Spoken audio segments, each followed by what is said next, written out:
Hello दोस्तों, intermittent fasting वजन कम करने का, डायबिटीज कम करने का, ब्लड प्रेशर कम करने का, आर्थराइटिस कम करने का, बहुत सारी तरह की बीमारियों को कम करने में हमारी मदद करता है। लेकिन ये फास्टिंग वाले जो पद्धति है ये डिस्लिपिडीमिया वाले पेशेंट्स या कोलेस्ट्रॉल वाले पेशेंट्स में किस तरह से उपयोगी है और फास्टिंग वाले पेशेंट्स को क्या क्या इंपॉर्टेंट टिप्स फॉलो करने चाहिए अपने कोलेस्ट्रॉल लेवल को बेटर वे में कंट्रोल करने के लिए आज हम बात करेंगे।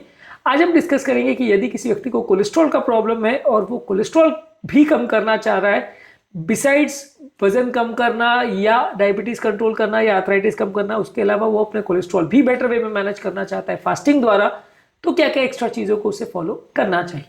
टॉपिक पर जाने से पहले जो लोग हमारे चैनल पर नए हैं उन्हें रिक्वेस्ट करूँगा कि चैनल को सब्सक्राइब करें, वीडियोस को लाइक करें, शेयर फॉलो करें, कमेंट करें, पूरा देखें।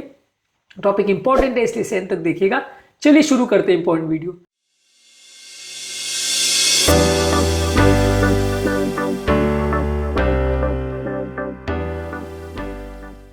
सबसे पहले कि फास्टिंग विंडो जब आपका 16 घंटा है, आप वो कर रहे हो, उस दौरान आप कुछ नहीं खा रहे हो, उस दौरान आप सिर्फ पानी पी रहे हो, तो डेफिनेटली आपका वजन कम होगा, डायबिटीज कंट्रोल होगा, इंसुलिन रेजिस्टेंस कम होगा, मेटाबॉलिक सिंड्रोम कंट्रोल होगा। तो इससे कोलेस्ट्रॉल में डेफिनेटली आपको सिग्निफिकेंट बेनिफिट मिलेगा।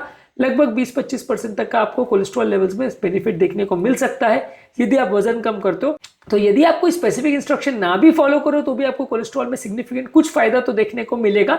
हर व्यक्ति में कितना एग्जैक्ट फायदा मिलेगा वो केस टू केस वेरी कर सकता है, लेकिन सिग्निफिकेंट फायदा आपको मिलेगा। कुछ एक्स्ट्रा चीजें जो आप कर सकते हो वो ये है कि जब आपका खाने का विंडो पीरियड है, यानी जब आपको 7-8 घंटे खाना है, तो उस दौरान आपको ध्यान रखने की आवश्यकता है कि आप सैचुरेटेड फैट्स वाली चीजें मत खाएं। आप olive oil, avocado, nuts, seeds और फैटी फिशेस ये सारी चीजें खाएं। Salmon, mackerel, tuna, sardine fish, इस सब में ओमेगा 3 फैटी एसिड्स होता है, ये आपके गुड कोलेस्ट्रॉल को बढ़ाता है, बैड कोलेस्ट्रॉल को कम करता है, तो इसको आप ज्यादा खाएं। सैचुरेटेड और ट्रांस फैट्स वाली चीजें जैसे red meat, full fat, dairy products और बटर, चीज, ये सबको ज्यादा नहीं खाएं। तली हुई चीजें, बेक प्रोडक्ट, प्रोसेस फूड्स और तली हुई जो चिप्स वगैरह है, ये सारी चीजों को ना खाएं। ये सारी चीजें आपका वजन भी बढ़ाएंगी, फास्टिंग को भी निरर्थक कर देगी और आपका कोलेस्ट्रॉल वैल्यूज को भी गड़बड़ करेगी। इसके अलावा हाई फाइबर वाली चीजों को ज्यादा लीजिए, जैसे होल ग्रेन्स है, oats, barley, quinoa, brown rice, whole wheat, इनको ज्यादा खाइए। ये आपके कोलेस्ट्रॉल लेवल को कम करने में मदद करेगा। इसके अलावा बहुत ज्यादा सब्जियों को ज्यादा खाइए, सब्जियों में फाइबर कंटेंट अच्छा होता है जो कि कोलेस्ट्रॉल को कम करता है। ओट्स है, बीन्स है, चने हैं, दाल है, राजमा है, मोठ है, मूंग है, मूंगफली, ये सारी चीज को ज्यादा खाइए। फलों को भी आप खा सकते हैं, लेकिन मैं बहुत ज्यादा फलों को रिकमेंड नहीं करता हूँ। फ्रूट जूसेस तो बिल्कुल मत लीजिए। फ्रूट्स भी अगर ले रहे हैं तो एप्पल है, संतरा है, मौसम्बी है, नाशपाती है, अमरूद है, कीवी है, एवोकाडो है, इन फलों को ले सकते हैं, पर कोशिश करिए कि खाने के बदले इनको लीजिए। बहुत ज्यादा एक्स्ट्रा में मत खाइए, नहीं तो वजन बढ़ेगा। इसके अलावा दालें हैं, चने हैं, अंकुरित चीजें, इनको ज्यादा मात्रा में खाइए, इसमें फाइबर का स्रोत अच्छा होता है, तो कोलेस्ट्रॉल कम करने में मदद करेगा।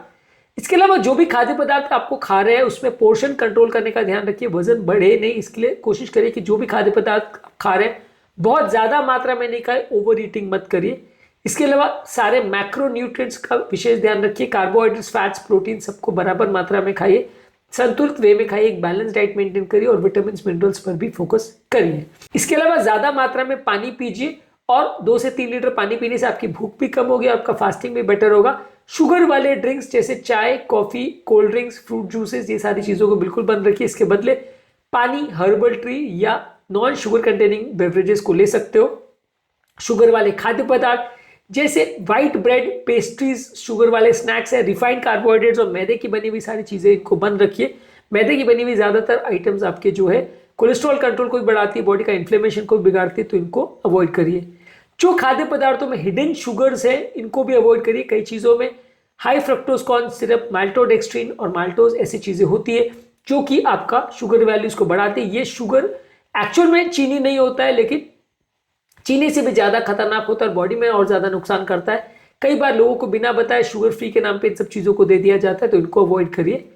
इसके अलावा अपने खाने को पहले से प्लान करिए, आप क्या खाना चाहते हो, कितनी मात्रा में खाना चाहते हो, अपने ब्रेकफास्ट और अपने लंच और डिनर, ये सारी चीजों के बारे में बेटर वे में प्लान करिए। पहले से उसको प्लान करके रखेंगे तो जो सामने दिखेगा आप उसको नहीं खाओगे, बेटर वे में प्लान करके खाओगे तो रिजल्ट्स अच्छे मिलेंगे। इसके अलावा ओमेगा 3 फैटी एसिड्स वाली चीजें ज्यादा खाइए, salmon, mackerel, tuna, sardine fishes खाइए, फ्लैक्स सीड, चिया सीड्स खाइए और बादाम, अखरोट को ज्यादा लीजिए। इसमें प्रॉपर्टीज होती है जो कि आपके ट्राइग्लिसराइड लेवल को कम करती है, बॉडी के इन्फ्लेमेशन को कम करती है, इससे आपको फायदा मिलेगा। इसके अलावा रेगुलर बेस पे एक्सरसाइज करिए। रेगुलर बेस पे फिजिकल एक्टिविटी करने से और बैठे बैठे का जीवन नहीं व्यतीत करने से, एक्टिविटी करने से भी आपका ओवरऑल कोलेस्ट्रॉल लेवल्स को कम करने में मदद मिलेगी। इसके अलावा आपको अगर फिर भी कोलेस्ट्रॉल लेवल्स का बहुत ज़्यादा प्रॉब्लम लग रहा है और आपका डाइट से मैनेज नहीं हो रहा है, 50-60% से ज़्यादा पेशेंट्स ऐसे होंगे जिनका बहुत हाई कोलेस्ट्रॉल लेवल है, तो सिर्फ फास्टिंग करने से कंट्रोल नहीं होगा, तो वहाँ पे आपको मेडिसिन लेना पड़ेगा और अपने हेल्थ केयर प्रोवाइडर से डिस्कस करना पड़ेगा। जब आपका कोलेस्ट्रॉल लेवल बॉर्डर लाइन है और उसमें थोड़ा सा रिडक्शन की आवश्यकता है, तो फास्टिंग से या खाने पीने में चेंजेस करने से आपको 20-30% का रिडक्शन मिल जाएगा और उसमें कंट्रोल आप कर पाओगे। लेकिन जब बहुत ज़्यादा वैल्यूज़ है और बिल्कुल आउट ऑफ कंट्रोल आपका शुगर वैल्यूज़ है, आपका कोलेस्ट्रॉल वैल्यूज़ है, वहाँ पे अगर आप सिर्फ फास्टिंग के भरोसे रहोगे तो फिर थोड़ा मुश्किल होगा। वहाँ पे कई बार आपको दवाइयों का भी साथ लेना पड़ता है। और शुगर या डायबिटीज़ को ये पूरी तरह से फास्टिंग कई केसेस में रिवर्स कर सकता है, लेकिन कोलेस्ट्रॉल को पूरी तरह से रिवर्स करना उतना ईजी नहीं है। इसलिए आप इसमें मैक्सिमम 20-30% तक का रिडक्शन एक्सपेक्ट कर सकते हो। Over a period of time आपके इंपॉर्टेंट चेंजेस करने से थोड़े और ज़्यादा फायदा भी आपको मिल सकता है, लेकिन इसमें बिल्कुल ही जीरो आपका कोलेस्ट्रॉल हो जाएगा, बहुत ही कम हो जाएगा, ऐसी उम्मीद मत रखिए, क्योंकि आपको सिग्निफिकेंट फायदा जरूर मिलेगा, लेकिन बिना दवाओं के पूरा कोलेस्ट्रॉल ठीक हो जाएगा ये हर केस में होगा, ऐसा मुश्किल है। जिनके भी कोलेस्ट्रॉल वैल्यूज बहुत ज़्यादा है वहाँ पे आपको कुछ फायदा मिलेगा, लेकिन पूरा रिडक्शन करने के लिए शायद एक्स्ट्रा दवा या आपके डॉक्टर के साथ डिस्कशन करने की आवश्यकता पड़ेगी। आज के टॉपिक में हमने बात करी कि अगर कोई व्यक्ति को कोलेस्ट्रॉल का प्रॉब्लम है और वो इंटरमिटेंट फास्टिंग करना चाहता है, तो क्या क्या चीज़ों को उसका विशेष ध्यान रखना चाहिए ताकि उसको कोलेस्ट्रॉल कंट्रोल करने में भी एक्स्ट्रा फायदा मिले। उम्मीद करूंगा कि आज के टॉपिक में कुछ नई बातें जानने को मिली होगी। कोलेस्ट्रॉल कंट्रोल संबंधित और भी खाने पीने में क्या चीज़ों का ध्यान रखने की आवश्यकता है, उस पर हमने अलग से वीडियोस किए, उनको जरूर चेकआउट करें। टॉपिक एंड करने से पहले जो लोग हमारे चैनल पर नए हैं उन्हें रिक्वेस्ट करूंगा कि चैनल को सब्सक्राइब करें, वीडियोस को लाइक करें, शेयर करें, फॉलो करें, कमेंट करें, पूरा